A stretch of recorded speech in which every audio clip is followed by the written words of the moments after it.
നമസ്കാരം. Mullaperiyar dam decommission ചെയ്യണം എന്നാവശ്യപ്പെട്ട് അടിയന്തര പ്രമേയത്തിന് നോട്ടീസ് നൽകിയിരിക്കുകയാണ് ഡീൻ കുര്യാക്കോസ് MP.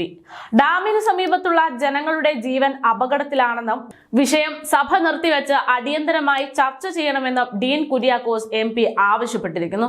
മുല്ലപ്പെരിയാർ അണക്കെട്ട് പുനർനിർമ്മിക്കണമെന്ന് ഹൈബി ഈഡൻ MPയും ലോക്സഭയിൽ ഇതിനു മുമ്പ് തന്നെ ആവശ്യപ്പെട്ടിട്ടുണ്ട്. കേന്ദ്ര സർക്കാർ അടിയന്തര നടപടി സ്വീകരിക്കണമെന്ന് തന്നെയാണ് ഇവരൊക്കെ ഉന്നയിക്കുന്ന ആവശ്യം.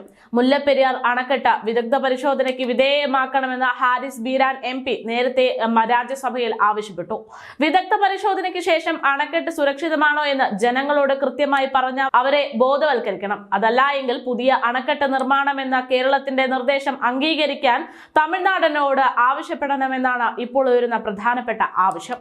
ജലവൈദ്യുത പദ്ധതികളോട് തനിക്ക് എതിർപ്പാണെന്ന് പുനരുപയോഗ ഊർജവുമായി ബന്ധപ്പെട്ട ചർച്ചയിൽ പങ്കെടുത്തുകൊണ്ട് ഹാരിസ് ബീരാൻ വ്യക്തമാക്കിയിരുന്നു.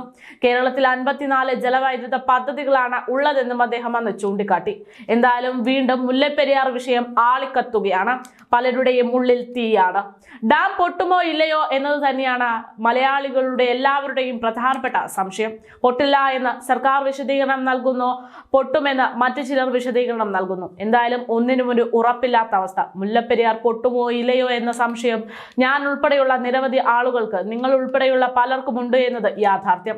മുല്ലപ്പെരിയാർ അണക്കെട്ടിന്റെ ബലക്ഷയം കേരളത്തിന്റെ കെട്ടുകഥയാണ് എന്നതാണ് നിലവിൽ തമിഴ്നാടിന്റെ വാദം. എന്നാൽ കാര്യങ്ങൾ അങ്ങനെയല്ല എന്ന തരത്തിലുള്ള റിപ്പോർട്ടുകളും ഇതുമായി ബന്ധപ്പെട്ട് പുറത്തു വരുന്നുണ്ട്. അണക്കെട്ടിന് 30 വയസ്സ് തികയും മുമ്പേ ചോർച്ചയും ഓട്ടയടക്കലും തുടങ്ങിയിരുന്നു എന്നതാണ് തമിഴ്നാടിന് വേണ്ടി ന്യൂഡൽഹിയിലെ central board of irrigation and power 1997 തയ്യാറാക്കിയിട്ടുള്ള റിപ്പോർട്ടിൽ പറഞ്ഞിരിക്കുന്നത്. 1928 അണക്കെട്ടിലെ ചോർച്ച മൂലമുള്ള അപകടാവസ്ഥ ബ്രിട്ടീഷ് എഞ്ചിനീയർമാർ ചൂണ്ടിക്കാട്ടുന്നത്. തുടർന്നുള്ള ഓട്ടയടക്കൽ ശ്രമങ്ങളെ ചൊല്ലി വിദേശികളായ എഞ്ചിനീയർമാർക്കിടയിൽ അഭിപ്രായ വ്യത്യാസങ്ങളും ഉണ്ടായിട്ടുണ്ട് എന്ന സൂചനയാണ് പുറത്തുവരുന്നത്. 1896 മുതൽ സീപ്പേജ് വെള്ളത്തിനൊപ്പം നിർമ്മാണ സാമഗ്രിയായ സുർക്കി മിശ്രിതം ഒലിച്ചു പോയിട്ടുണ്ട് എന്നതാണ് കണ്ടെത്തിയിരിക്കുന്നത്.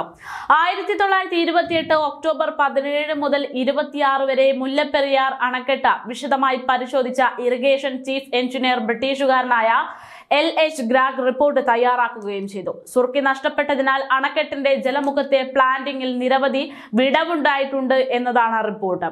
ഇതിലൂടെ ഡാം ഭിത്തിക്കുള്ളിലേക്ക് ജലം തള്ളിക്കയറി എന്നും അണക്കെട്ടിന്റെ മുകളിൽ വീഴുന്ന മഴവെള്ളവും ഭിത്തിയിലേക്കുള്ളിലേക്ക് അരിച്ചിറങ്ങാൻ സാധ്യതയുണ്ട് എന്നും റിപ്പോർട്ടിൽ ചൂണ്ടിക്കാട്ടുന്നു.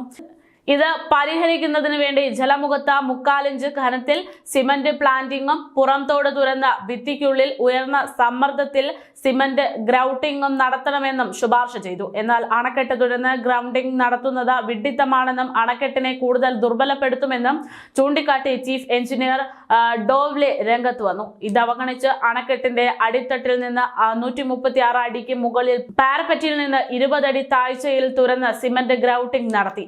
1931 മാർച്ച് 5 ഈ അറ്റകുറ്റപ്പണി പൂർത്തിയാക്കി. ദീർഘകാലത്തേക്ക് അണക്കെട്ടിന്റെ ചോർച്ച തടയാൻ അത് പര്യാപ്തമായിരിക്കുമെന്നതാണ് കണക്കുകൂട്ടൽ. എന്നാൽ 1950 ആഴപ്പോഴേക്ക് വീണ്ടും ചോർച്ചയുണ്ടായി എന്നതാണ് റിപ്പോർട്ട്. 1928 12 ഇരട്ടി സിമന്റ് ഉപയോഗിച്ചുകൊണ്ടാണ് അന്ന് ആ ചോർച്ച അടച്ചത്. എന്നിട്ടും തീരാത്ത ചോർച്ചയാണ് 1980 മുതൽ പുതിയ അണക്കെട്ടെന്ന കേരളത്തിന്റെ വാദത്തിന്റെ ഫലമേകിയിട്ടുള്ളത്. എന്തായാലും മുല്ലപ്പെരിയാർ അണക്കെട്ട് പൊട്ടില്ല എന്ന് ഒരു ഭാഗം പറയുന്നു, പൊട്ടുമെന്ന് മറ്റൊരു ഭാഗം പറയുന്നു. ഇങ്ങനെയൊരു സംശയം നിലനിൽക്കുന്ന സാഹചര്യത്തിൽ മുല്ലപ്പെരിയാർ അണക്കെട്ടിന്റെ സ്ഥിതിഗതികൾ എന്താണ് എന്ന വസ്തുത കൃത്യമായി പഠിച്ച് അത് പൊട്ടുമോ പൊട്ടാത്തതോ അതെന്തെങ്കിലും ആകട്ടെ അതെന്താണ് എന്നത് കൃത്യമായി ജനങ്ങൾക്ക് ബോധവൽക്കരണം നടത്തി ജനങ്ങൾക്ക് ഉള്ളിലുള്ള ആശങ്ക മാറ്റുകയും അതുപോലെ തന്നെ ഈ ഡാമുമായി ബന്ധപ്പെട്ട് എന്തെങ്കിലും പ്രശ്നമുണ്ടെങ്കിൽ അത് പരിഹരിക്കാനുള്ള നടപടികൾ എത്രയും പെട്ടെന്ന് തന്നെ സർക്കാർ കൈക്കൊള്ളണം എന്നത് തന്നെയാണ് അഭ്യർത്ഥന.